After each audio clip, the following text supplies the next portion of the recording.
Hey TEDx YorkU, my name is Alastair, Vice President Campaigns and Advocacy for the York Federation of Students, the Central Students' Union here on campus representing over 50,000 full and part-time undergraduate students studying at York University.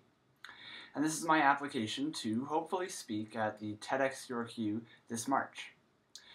As Vice President Campaigns and Advocacy, my job is to implement local, provincial, and national campaigns, and also keep our membership engaged in the political decisions and processes that affect them. So essentially, I kind of view myself as a bit of a professional troublemaker. I'm passionate about being a nuisance to governments, political parties, administrators, and authorities, but I'm even more passionate about encouraging others to be a nuisance with me, and also to see the value in being a bit of a rabble-rouser.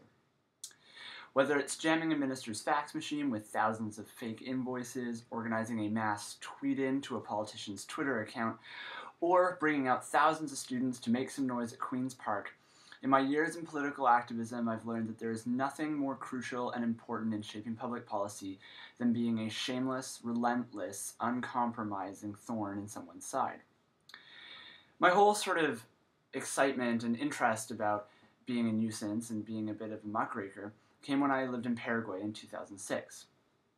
When I was there, I learned of a group of women in Argentina whose homes and farmlands were at risk of foreclosure. After an economic collapse in 2001, unsurprisingly caused by unbearable restraints and conditions on an IMF loan and unscrupulous investments by multinational companies, these women and their families risked losing their homes and their farms that had been with them for generations. Because of this, the state would start to auction off all of their farms and their homes, and so the women felt quite powerless. But they came up with a really good idea. Anytime an auction was held to sell off one of their farms or their houses or whatever, all the women would go together.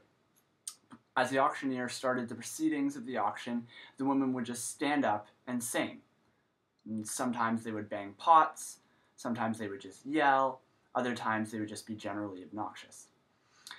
It sounds like a weird thing to do when you're facing your home being sold off, but it was actually an amazing idea, because any time the auctioneers attempted to start the proceedings, the women were so disruptive that they actually had to cancel or postpone the auction to a later date.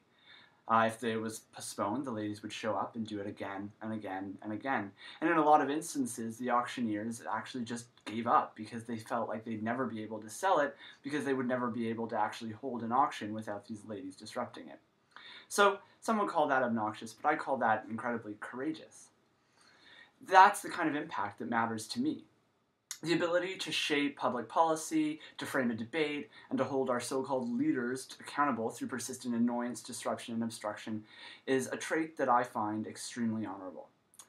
The impact of the troublemaker goes far beyond the headache for those who are their target. A nuisance identifies a problem, speaks truth to power no matter how unpopular it may be, and opens up space for political dialogue and alternative solutions.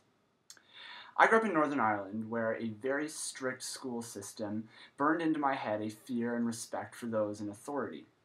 When I moved to Canada, my civics class wasn't very different. It taught me to be obedient to the government, to respect the work of the government, and to essentially take what politicians say verbatim at face value. But as I got older and I became more politically engaged, I started to realize that perhaps our society would be a much fairer, much more prosperous, much greener place if we started to teach our kids from an early age a healthy, measured, and cautious distrust of those in power. After all, democracies are meant to be by the people, for the people. But outdated electoral systems and political parties with a myopic 4-year tunnel vision have withered away the notion that we had governments that are meaningful, that are useful, and are institutions that shape our social, political, and economic lives to the benefit of everybody. And it's this premise that I find the pain, the nuisance, the muckraker, the rabble-rouser to be a critical figure in saving and perhaps even reinventing our democracy. So I'm proposing that my TEDx talk would be about the very idea of troublemaking, what it's meant throughout history, why it's such an important political tool, and why now more than ever, facing economic catastrophe and environmental collapse, we need a generation of muckrakers to keep governments, corporations, and authorities in check. So I'm proposing to speak in praise of the troublemaker, both as a concept and as a political actor. I hope that my idea perks your interest for it enough, and I look forward to hearing back from you soon. I think that the idea of a troublemaker and a muckraker and a rabble-rouser is something that's incredibly important. I think that they open up space for us to think about new ways of doing things and also take democracy into the hands of the individual so that we can actually shape our futures and call out those who may not be so law-abiding, even if they are a powerful politician, a company, or a very incredibly wealthy person. So hopefully I can hear back from you. You have all my contact information, and hopefully I'll be able to speak on this topic at TEDx. I think it's very important because, as the philosopher Goethe once said, the world only moves forward because of those who oppose it.